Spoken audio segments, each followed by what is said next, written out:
Good morning students. चलिए निर्देशन की तकनीकों और प्रविधियों में आगे के चैप्टर को देखते हैं, आगे के टर्म्स को देखते हैं। जैसे कि मैंने बताया था निर्देशन की तकनीकें दो प्रकार की होती हैं।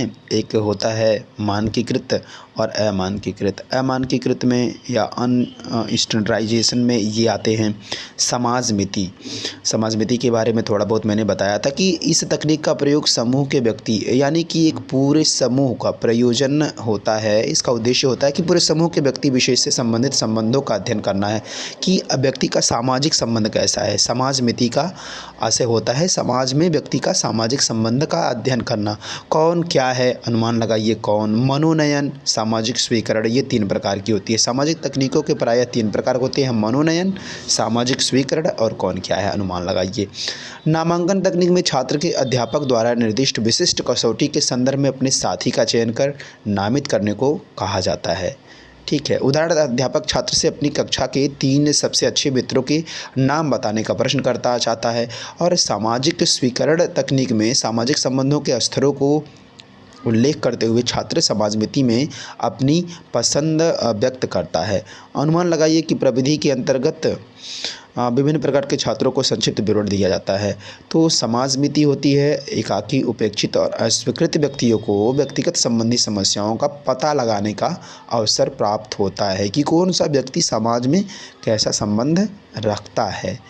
अगला होता है आत्मकथा। आत्मकथा, आपने कई महान व्यक्तियों की आत्मकथाएं पढ़ी होंगी। उसमें कुछ है महात्मा गांधी की सत्य के प्रयोग नामक आत्मकथा तथा नीरज चौधरी की एक अज्ञात भारतीय की आत्मकथा। तो आत्मकथा किसी व्यक्ति का अपने शब्दों में आत्मविवरण होता है।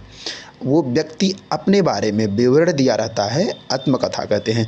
व्यक्ति का अध्ययन करने में प्रयुक्त निर्देशन तकनीक के रूप में आत्मकथा व्यक्ति विशेष की अभिरुचियों, योग्यताओं, व्यक्तिगत इतिहास, आशाओं, अभिलाषाओं, पसंद नापसंद इत्यादि को समझ सकता है और इनकी सूचनाएं प्रदान करती है। तो आत्मकथा पढ़कर भी हम सूचनाएं प्राप्त कर सकते हैं और इन सूचनाओं से निर्देशन की तकनीक का उपयोग करके हम आत्मकथा को समझ सकते हैं। निर्देशन के अंतर्गत व्यक्ति विशेष की आत्मकथा को कुछ संरचित बिंदुओं को देखकर उनके संबंध में लिखने को कहा जाता है।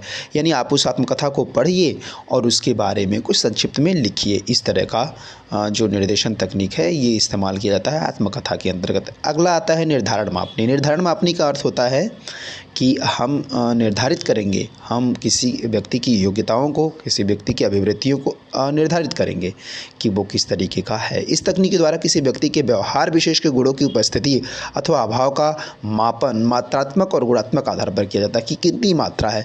जैसे हम क्या करते हैं, उसमें बॉक्स बना देते हैं, 1 2 3 4 5 का बॉक्स बना दिया और बॉक्स में हमें टिक करना होता है इस व्यक्ति के अंदर कौन सी योग्यता कितनी है, तो उसको हम टिक करते हैं। कार्य निष्पादन, हस्तलेख, आदतों और अन्य बहुत से पक्षों का माप उनकी योग्यता और क्रम निर्धारण करते रहते होंगे। उदाहरण के लिए कि गणित विषय में अशोक ने मीना की अपेक्षा अधिक प्रगति की है, किंतु हिंदी विषय में मीना ने सर्वाधिक अंक प्राप्त किए हैं। तो श्याम की अपेक्षा राम लंबा है, किंतु नितेश रमेश की श्याम से अधिक लंबा है। तो इस तरह का क्रम का, योग्यता का निर्धारण का तात्पर्य है कि हम किसी के बारे में निर्णय लेते रहते हैं कि वो कैसा है, उसको क्या करना है। चूँकि भावनाओं, मूल्यों और अभिवृत्तियों का परीक्षण इसी आधार पर, कसौटी के आधार पर, जैसे कि हम 5 ऑप्शन बना देते हैं कि कमज़ोर, सामान्य, अच्छा, बहुत अच्छा, ये 4 बॉक्स बनाकर हम चेक कर लेते हैं और उसको टिक कर देते हैं। जैसे कि आप यहाँ पर देख सकते हैं, मैं एक ब्रश की सहायता से अभी बता रहा हूँ।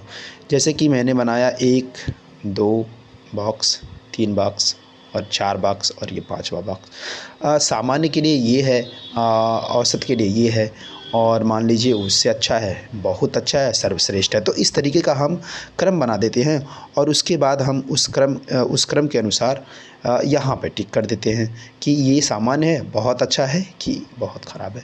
तो इस तरह से निर्धारण मापनी की सहायता से भी हम निर्देशन की तकनीक को अपना सकते हैं और ये हमारे लिए उपयोगी है। तो ये 3 आपने पढ़ लिया। इसके आगे के बारे में और बताएंगे हम आगे की क्लासेस में। स्टे ट्यून, कनेक्टेड रहिए, पढ़ते रहिए, आगे बढ़ते रहिए।